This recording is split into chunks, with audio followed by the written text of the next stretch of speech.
छोटी सी कहानी। कहानी का नाम क्या है? बकरी। है ना। कहानी में क्या होता है, एक गांव में एक बाबा जी आते हैं, ठीक है।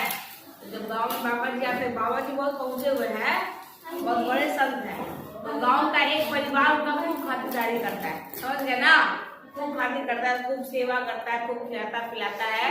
जब बाबा जी की विदाई का टाइम आता है तो बेचारा जो परिवार था वो बोलता है कि मेरे पास कुछ देने के लिए आपको नहीं है, मतलब दान करने के लिए ना पैसा वैसा नहीं है, मेरे पास एक बकरी है। क्या है? बकरी। तो आप ये बकरी को लेके चले जाइए। बाबा जी सोचे कि बकरी का हम ना करेंगे, और उतना स्नेह से इतना प्यार से बकरी दिया था, तो बाबा जी ने ठीक है रख लेते हैं। अब बाबा जी चले, पैदल पैदल जा रहे थे, बकरी भी पैदल पैदल जा रही थी। बाबा जी सोचे बेचारा बकरी, हमको तो आदत है पैदल चलने का दूर दूर, कि बकरी पैदल चल नहीं पाएगा। बाबा जी ने काट के उस बकरी को उठाया, अपने कंधे पे ले लिया। अब मस्ती से चले जा रहे थे। तो दूर पहाड़ी पे पार्टी करो, दूर पहाड़ी पे 3 गो ठग बैठा हुआ था। जब देखा कि बाबा जी के कंधे पे बकरी है, तो तीनों ठग ने सोचा आज तो बकरी की लंच चलेगा, मतलब बकरी लंच में चलेगा। लंच मतलब खाना। अब बकरी को कैसे खाएगा? काट के बना के, है ना।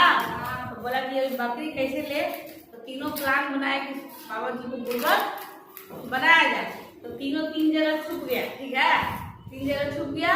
और जब बाबा जी जा रहे तो पहला ठग तो आया, हे बाबा जी आपको तो हम इतना पवित्र आत्मा समझते थे कि काप कंधा पे कुत्ता लेके चल रहे हैं।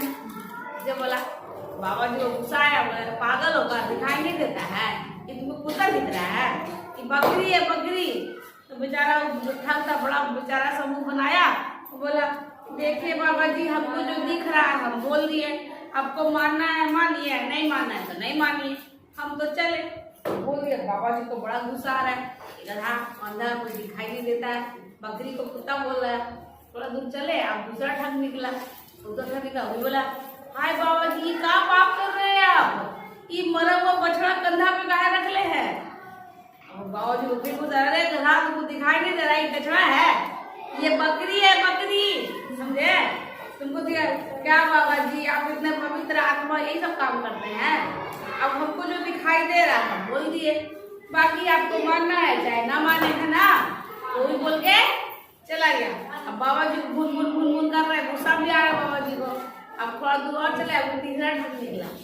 तीसरा ठग बोलता है बाबा जी ये क्या कर रहे हैं आप, आपको तो पवित्र आत्मा समझते थे, ये कंधा पे गधा लेके क्यों चल रहे, तो गधा लेके चलता है कंधा पे।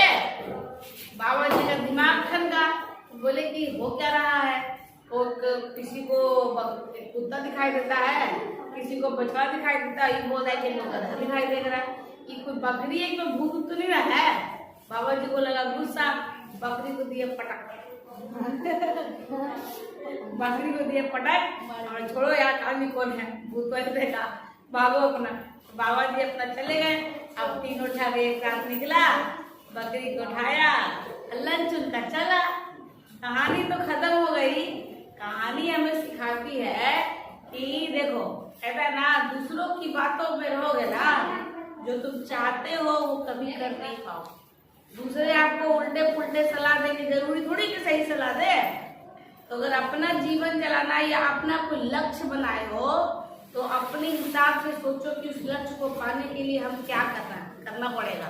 अगर तुम दूसरा से पूछोगे ना तो दूसरा वो आम इंग्लिश में समझा देगा, तुम्हारा लक्ष्य तो तुम कभी पहुंच, क्योंकि दुनिया में 90% लोग जो होते हैं वो आपका भला नहीं चाहते, वो चाहते हैं कि आप कभी कुछ ना बने, हमेशा नीचे रहे, कभी आगे नहीं बढ़े।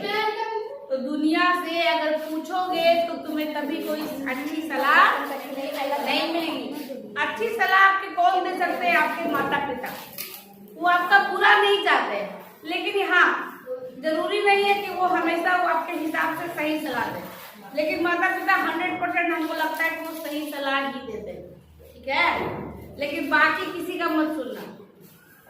कुछ भी अगर अपने आपने कोई सपना देखा है तो आंख बंद करो और सोचो कि उस सपना को पूरा करने के लिए हमको करना क्या पड़ेगा। कभी किसी की बातों में मत आना, नहीं तो दुनिया आपको कभी भी आगे बढ़ने नहीं देगी। दुनिया ऐसी ही है, फैमिली में ना 100 लोग से तुम पूछोगे ना, उसमें मात्र 10 लोग ही होंगे जो आपको सही सलाह देंगे, बाकी 90 लोग आपको गलत सलाह देंगे। दुनिया नहीं चाहती कि कोई भी आगे बढ़े। इंसानों का स्वभाव ही है लेग पुलिंग करना। अगर आगे बढ़ते रहो